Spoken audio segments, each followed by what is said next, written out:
రాజకీయాల్లో కొత్త తరం నాయకులకి అవకాశాలు ఎక్కువ ఉంటాయి. పాత వారి కన్నా కూడా కొత్త ఫేస్ ఏమైనా కానీ ప్రాజెక్ట్ అయితే ఆ వ్యక్తికి డెఫినెట్ గా ఒక మంచి ఆదరణ లభించడమే కాకుండా ఆ పార్టీ గ్రోత్ కూడా పెరుగుతుంది. ఎందుకు ఇది చెప్పడం జరిగిందంటే, తెలంగాణలో కేసీఆర్ వర్సెస్ రేవంత్ రెడ్డిగా మారిన సందర్భంలో కేసీఆర్ ని 2 సార్లు చూసినటువంటి ప్రజానీకం రేవంత్ రెడ్డిని ఒకసారి చూడాలి అనేటటువంటిది కూడా కాంగ్రెస్ పార్టీ కలిసి వచ్చింది. అయితే ఈ రకంగా మనం గాని విశ్లేషిస్తే అసలు కాంగ్రెస్ పార్టీ కన్నా కూడా పార్టీలో ఉన్నతమైన నాయకత్వంలోకి కొత్త వారితో ఒక ప్రయోగాలు చేయడము, ఇవన్నీ కూడా భారతీయ జనతా పార్టీ కూడా ఈ మధ్య కాలంలో చేస్తోంది. మనం బాగా గమనించినట్లయితే నరేంద్ర మోడీని ఒక్కసారిగా, అంటే నరేంద్ర మోడీ పేరు అనేటటువంటిది బీజేపీలో అంత ప్రస్తావన లేని సందర్భంలో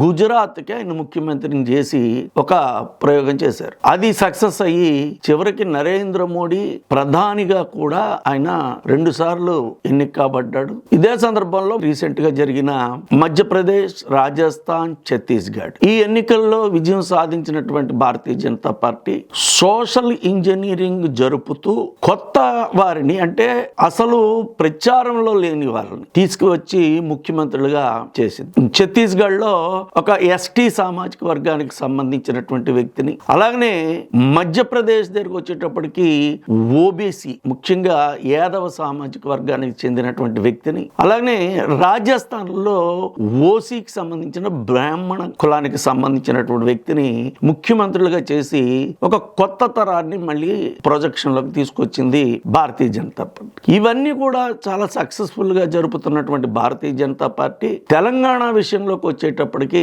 శాసనసభ పక్ష నాయకుడిని కూడా ఎన్నుకోలేనటువంటి పరిస్థితి ఉంది. ఎందుకు ఇది జరుగుతోంది అంటే, భారతీయ జనతా పార్టీ తెలంగాణ విషయం దగ్గరకు వచ్చేటప్పటికి ఏమైనా ఒక నిర్ణయం తీసుకోవాలనుకుంటే దాని మీద చాలా కసరత్తు చేస్తోందని అర్థమవుతోంది. గతంలో రాజాసింగ్ ని పార్టీ నుంచి బహిష్కరించిన తర్వాత అసెంబ్లీ తాలూకు కాల పరిమితి పూర్తి అయినప్పటికీ కూడా అసలు భారతీయ జనతా పార్టీ శాసనసభ పక్ష నాయకుడిని ఎన్నుకోలేదు. అలాగనే ఇప్పుడు ప్రోటం స్పీకర్ గా అక్బరుద్దీన్ ఓవైసీ ఉన్న టైంలో మేము ఆయన స్పీకర్ స్థానంలో కూర్చుంటే మేము ప్రమాణం చెయ్యము, అంటే శాసనసభ్యులుగా బాధ్యత తీసుకోము అని చెప్పినటువంటి భారతీయ జనతా పార్టీ శాసనసభ్యులు తదనంతరం జరిగినటువంటి స్పీకర్ ఎన్నిక పూర్తయిన తర్వాత వీళ్ళందరూ ప్రమాణం చేయడం కూడా జరిగింది. ఇప్పుడు శాసనసభ్యులు ప్రమాణ స్వీకారం అయితే జరిగింది కానీ శాసనసభ పక్ష నాయకుడిని ఎన్నుకోవడంలో భారతీయ జనతా పార్టీ ఆచితూచి వ్యవహరిస్తుంది అనేటటువంటిది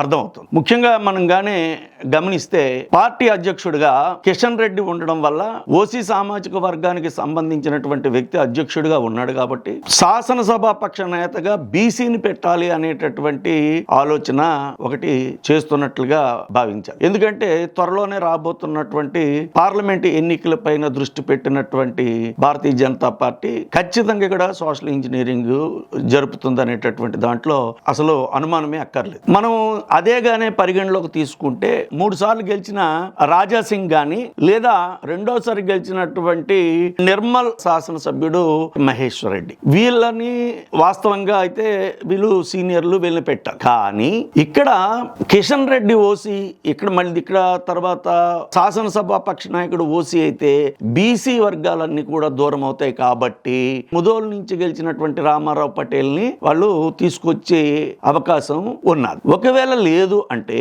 బీజేపీ అధ్యక్షుడిగా ఉన్నటువంటి కిషన్ రెడ్డిని మార్చి మళ్ళీ బండి సంజయ్ ని తీసుకొస్తే అప్పుడు మహేశ్వర్ రెడ్డికి అవకాశం ఎక్కువగా ఉంది. అయితే వాస్తవంగా రాజాసింగ్ కి రావాల్సిందే కానీ రాజాసింగ్ మీద కొంత ఇదోటి ఉంది, ఏంటంటే ఆయన తెలుగు స్వచ్ఛంగా మాట్లాడలేడు అనేటటువంటిది ఒకటిను, తర్వాత కాంట్రవర్షియల్ పర్సన్, ఈ టైంలో కాంట్రవర్షియల్ పర్సన్ అవసరమా అనేటటువంటి ఆలోచన కూడా చేస్తుంది. కాబట్టి బండి సంజయ్ ని గానే మళ్ళీ అధ్యక్షుడిగానే చేస్తే ఖచ్చితంగా అయితే రాజాసింగ్ ని, ఎందుకంటే ఆయన పక్కా హిందూ భావజాలాన్ని నిరంతరం కూడా జనాల్లోకి తీసుకెళ్లేటటువంటి వ్యక్తి కాబట్టి, అంతేకాకుండా 3 సార్లు భారతీయ జనతా పార్టీ అభ్యర్థిగా గెలిచినటువంటి వ్యక్తి. ఒకవేళ ఆయనకి భాష లేకపోతే కాంట్రవర్సీ ఇవి గాని అడ్డుగానే ఉంటే అప్పుడు మహేశ్వర్ రెడ్డికి దక్కే అవకాశం ఉన్నది. అలాగనే అలాగనే ఈ రోజున కామారెడ్డిలో గెలిచిన వెంకటరమణారెడ్డి స్టార్ గా మారిపోయాడు కాబట్టి ఆయన్ని కూడా అకామిడేట్ చేయవలసినటువంటి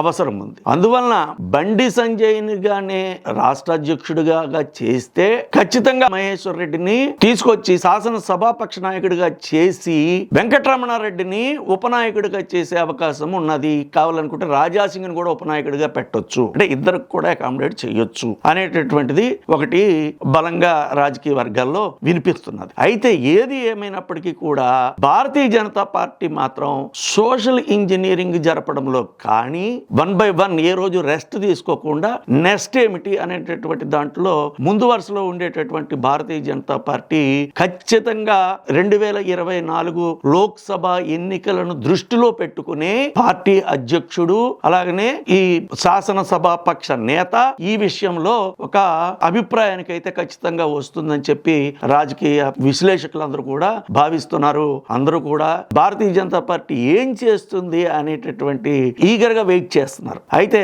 చూడాలి భారతీయ జనతా పార్టీ ఏ స్ట్రాటజీతో తెలంగాణలో ముందుకెళ్తుంది అనేటటువంటిది కూడా మనం గమనించవచ్చు త్వరలోనే. మా వీడియో కానీ నచ్చినట్లయితే లైక్ చేయండి, షేర్ చేయండి, అలాగనే మరిన్ని వీడియోల కోసం సబ్స్క్రైబ్ చేయండి.